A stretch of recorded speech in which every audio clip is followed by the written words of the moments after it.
Hello everyone, welcome to studio. Opposition party ने finally क्या किया है कि जो राज्यसभा के सभापति हैं, यानी जिसे हम उपराष्ट्रपति बोलते हैं, उनके अगेंस्ट में 14 दिन का जो नोटिस है वो जारी कर दिया है। और इसका मतलब क्या होता है? 14 दिन का नोटिस देने का मतलब होता है कि ये लोग चाहते हैं कि जो वाइस प्रेसिडेंट ऑफ इंडिया है उनको क्या किया जाए, रिमूव कर दिया जाए, इनके ऑफिस से इनको हटा दिया जाए। क्योंकि अपोजिशन पार्टी का कहना यह है कि जब भी ये सरकार के अगेंस्ट में कोई भी मुद्दा उठाते हैं, उस पर डिस्कशन करना चाहते हैं, तो जो राज्यसभा के सभापति हैं वो इनको मना कर देते हैं, वो इनके माइक को बंद करा देते हैं, वो इनको पर्याप्त समय भी नहीं देते बोलने के लिए। तो इसकी वजह से क्या है कि कहीं ना कहीं ये जो अपोजिशन पार्टी है इनमें एक बहुत बड़ा रोष है। और ये जो रोष है इनका कोई नया नहीं है, इससे पहले भी जो हाउस था उसमें भी अपोजिशन पार्टी जो है उन्होंने अपना रोष जाहिर किया था। सबसे पहले समझो कि ये रूल 267 ऑफ राज्यसभा क्या है। ये जो रूल 267 ऑफ राज्यसभा है, इसके तहत ये होता है कि कोई भी अगर मेंबर है राज्यसभा का, अगर वो चाहता है कि कोई अर्जेंट मुद्दा है उस पर बात करना है, तो वो लोग क्या करते हैं, वो एक प्रारूप तैयार करते हैं, उस पर उन मुद्दों के बारे में लिखते हैं, फिर उस पर अपना सिग्नेचर करते हैं और इसको दे देते हैं किसको, राज्यसभा के सभापति को। फिर राज्यसभा के सभापति पे डिपेंड करता है कि वो इस पे डिबेट कराएंगे कि नहीं कराएंगे, वो उनका डिस्क्रिप्शन होता है। अपोजिशन पार्टी का कहना यह है कि जब से जगदीप धनखड़ राज्यसभा के सभापति बने हैं तब से लगभग 44 बार इन्होंने ये जो रूल 267 है उसका यूज करके नोटिस दिया, लेकिन अभी तक एक भी नोटिस पे हाँ जो ग्रीन सिग्नल है नहीं दिया गया। और मुद्दे क्या क्या थे, जैसे कि चाइना और इंडिया का जो बॉर्डर डिस्प्यूट चल रहा था उस पर दिया गया था, अडानी का जो इशू है उसको दिया गया था, बेरोजगारी का इशू, मणिपुर वायलेंस का इशू, इन सब इशू को ये लोग अर्जेंट बता के रूल 267 के तहत डिस्कशन करना चाहते थे on the floor of house. But जो जगदीप धनखड़ हैं, यानी जो राज्यसभा के सभापति हैं, उन्होंने कभी भी इसको हरी झंडा नहीं दिखाया। मतलब उसको उन्होंने कभी भी नहीं बोला कि चलो डिस्कशन करना चाहिए। और इसी के वजह से ये लोग क्या है, नाराज है। और यही वजह अभी भी है कि बहुत सारे जो अपोजिशन पार्टियों क्या कर रहे हैं, प्रोटेस्ट कर रहे हैं। देखिए, ऑपोजिशन का काम होता है कि जो भी गवर्नमेंट का पॉलिसी है, जो भी गवर्नमेंट का नीति है, उसका क्या करे, वो नेगेटिव साइड को देखे, चाहे कोई भी ऑपोजिशन में पार्टी क्यों ना हो, उसका हमेशा से काम है नेगेटिविटी निकालना। और इससे गवर्नमेंट को डरना नहीं चाहिए, क्योंकि जब तक नेगेटिविटी निकलेगी नहीं तब तक वो प्रॉपर तरीके से अच्छा कानून बन नहीं पाएगा। क्योंकि कोई भी कानून, कोई भी नियम अगर आप लाते हैं, बनाते हैं, उसमें तो दोनों पार्ट होते हैं, पॉजिटिव भी निगेटिव भी। तो जब डिस्कशन होता है तो देश के सामने ये पता चलता है कि जो आप लॉ ला रहे हो, जो आप नियम बना रहे हो, उसमें निगेटिविटी क्या है, उसकी कमियां क्या है। और ये कमियां ढूंढता कौन है, ये कमियां अपोजिशन पार्टी ढूंढती है। और ऐसा नहीं है कि खाली कमियां ही ढूंढना चाहिए, कुछ अच्छा है तो उसको अप्रिशिएट भी करना चाहिए। तो ये जो हेल्दी डिबेट और डिस्कशन है ये होना जरूरी है देश के लिए, ना कि अपना एक मुद्दा बनाना है और इसके पीछे क्या करना है, लोगों को मिसलीड करना है। तो ये बहुत इंपॉर्टेंट है कि जो फ्लोर ऑफ द हाउस है वहां पे क्या हो, डिबेट और डिस्कशन हेल्दी हो, ऑपोजिशन को भी उतना ही टाइम दिया जाए। और डेमोक्रेसी का मतलब यही होता है, हेल्दी डिस्कशन एंड डिबेट। तो चलिए इस वीडियो में बात करते हैं कि क्या प्रोसेस होता है पूरा एक वाइस प्रेसिडेंट को इंडिया में हटाने के लिए। राज्यसभा का क्या रोल होता है, लोकसभा का क्या रोल होता है, कौन से मेजोरिटी लगते हैं, इफेक्टिव, सिंपल। उसके बाद थोड़ा सा ये भी डिस्कशन कर लेंगे कि जो ये उपराष्ट्रपति होते हैं उनका चुनाव कैसे किया जाता है, कौन उपराष्ट्रपति बन सकते हैं, और इनका जो मेन रोल है वो क्या होता है। क्योंकि इनके ऑफिस को बोला जाता है second highest office in the Indian constitution after the राष्ट्रपति। जो राष्ट्रपति होते हैं उनके बाद जो सेकेंड हाईएस्ट ऑफिस होता है वो कौन सा होता है, उपराष्ट्रपति का। So let's dive deeper to know all the details. तो देखिए, सबसे पहले बात करेंगे रिमूवल का ही, क्योंकि रिमूवल का ही इशू चल रहा है। इनको रिमूव करने के लिए क्या प्रोसेस होता है, तो सबसे फर्स्ट स्टेप होता है 14 दिन का नोटिस देना। कि आपको एक लिखित नोटिस दिया जाएगा कि देखिए आपके अगेंस्ट में हम लोग जो है क्या कर रहे हैं, रिमूवल, इम्पीचमेंट, यानी कि जो नो कॉन्फिडेंस मोशन है उसको लाने वाले। और उसमें रीजन लिखा रहता है कि क्यों हम इनको हटा रहे हैं। तो ऑपोजिशन के जो मेंबर हैं, लगभग 70 मेंबर, इन्होंने एक लिखित जो नोटिस है 14 दिन का इसको इन्होंने दे दिया है। तो इन्होंने क्या किया, मंगलवार को इन्होंने नोटिस दिया हुआ है। तो मंगलवार से लेकर 14 दिन जब खत्म हो जाएगा तब क्या होगा, इस पे डिस्कशन शुरू किया जाएगा।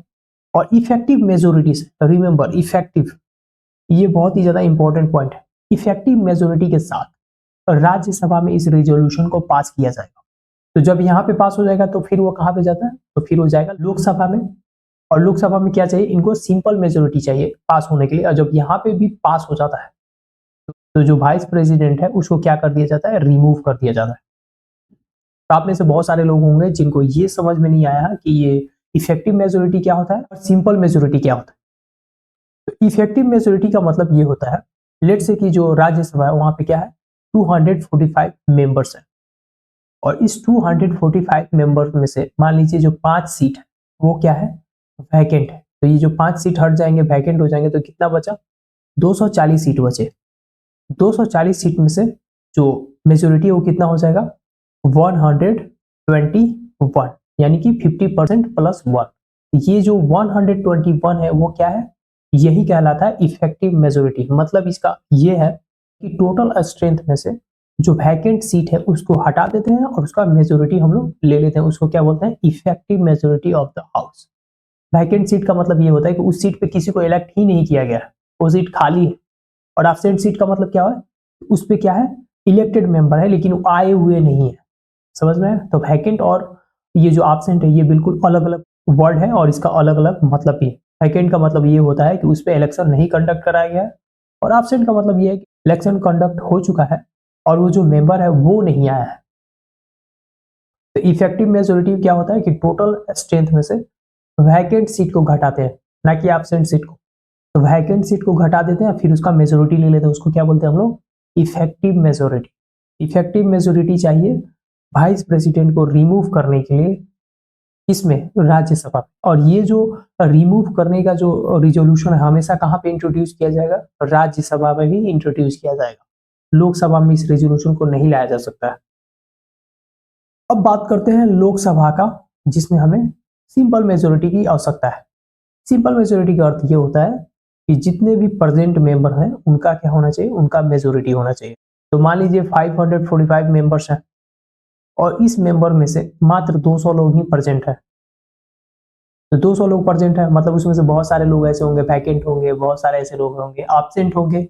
तो इन सबको हटा देना है, जो लोग प्रेजेंट है बस उन्हीं को देखा जाता है सिंपल मेजोरिटी में, इन्हीं का मेजोरिटी ले लिया जाता है। तो कितना हो गया 101 हो गया, यानी 101 इसका क्या हो गया मेजोरिटी हो गया। तो ये जो मेजोरिटी होगा इसी के अनुसार क्या होगा, इसको पास कर दिया जाएगा।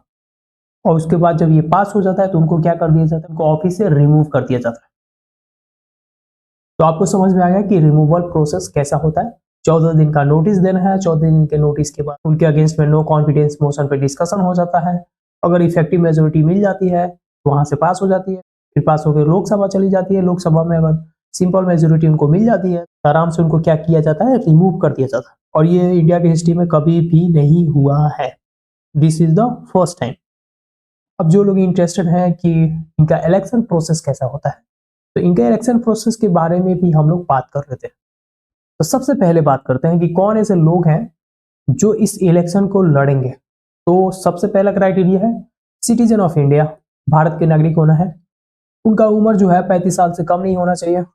थर्ड में उनके पास इतना योग्यता होना चाहिए कि वो राज्यसभा का मेंबर बन सके।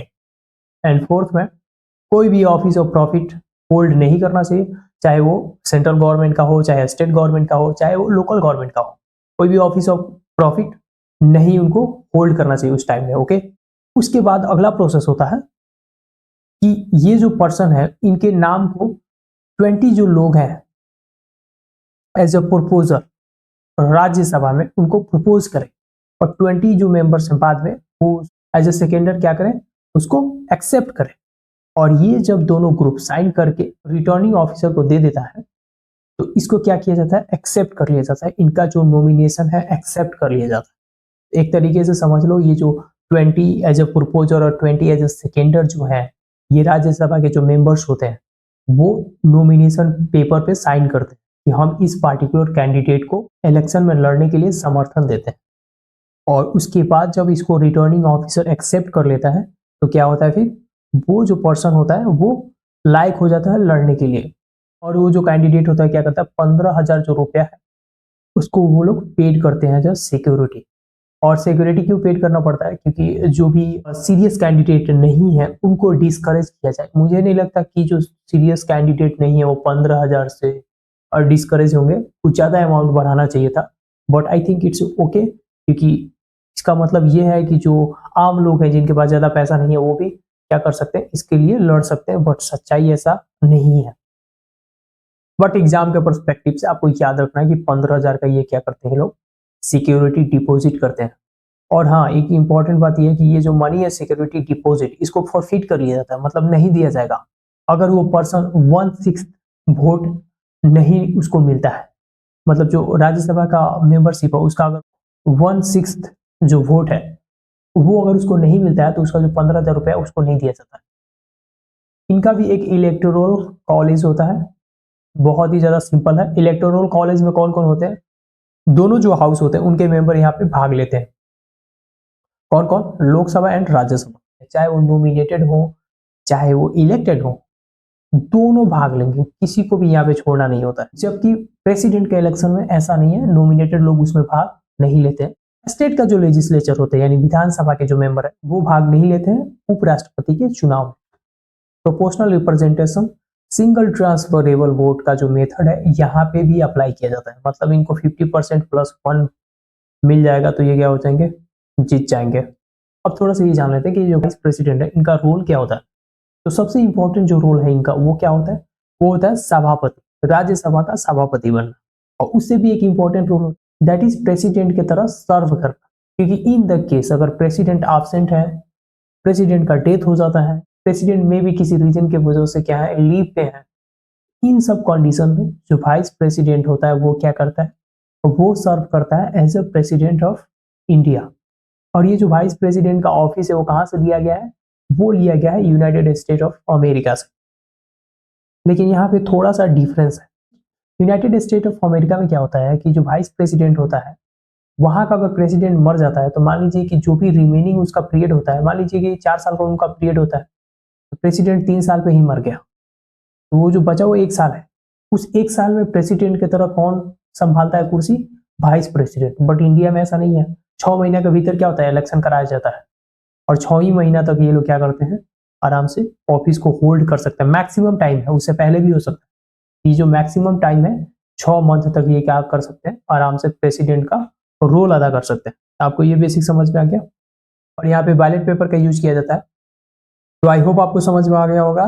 तो एक बार रिवाइज करा देता हूँ मैं। और इलेक्शन प्रोसेस के लिए क्राइटेरिया सबसे पहले क्या होता है कि सिटीजन ऑफ इंडिया होना चाहिए, एज 35 साल कम से कम होना चाहिए, और इनके पास इतने योग्यता होना चाहिए कि वो राज्यसभा के मेंबर बन सके, ना कि लोकसभा के, याद रखना। एंड कोई भी ऑफिस ऑफ प्रॉफिट को ये होल्ड नहीं करने चाहिए। उसके बाद इनके नाम को राज्यसभा में 20 मेंबर्स जो होते हैं प्रपोज करते हैं, 20 मेंबर उनको सेकेंडर ऐसा प्रपोज करते हैं। उसके बाद इनको क्या किया जाता है, एक्सेप्ट कर लिया जाता है। फिर 15,000 ये लोग रुपया जो सिक्योरिटी मनी जमा करते हैं। उसके बाद फिर इलेक्शन कंडक्ट कराया जाता है। फिर इलेक्शन में जिसको मेजोरिटी मिल जाती है वो क्या करते हैं, यहाँ पे विनर हो जाते हैं। तो अभी विनर कौन है, जगदीप धनखड़। इनका टेन्योर कितने साल का होता है, याद रखना, ये बहुत इंपॉर्टेंट है। इनका टेन्योर होता है 5 साल का। और जो राज्यसभा के मेंबर होते हैं उनका टेन्योर कितना होता है, वो होता है 6 साल का। तो यहाँ पे हमेशा याद रखना कि जो राज्यसभा के सभापति हैं उनका टेन्योर होता है 5 साल का, और जो राज्यसभा के मेंबर हैं उनका टेन्योर होता है 6 साल का। तो आई होप आपको ये पूरा वीडियो जो है समझ में आ गया होगा। So this is it from my side. See you in the next video. Thank you.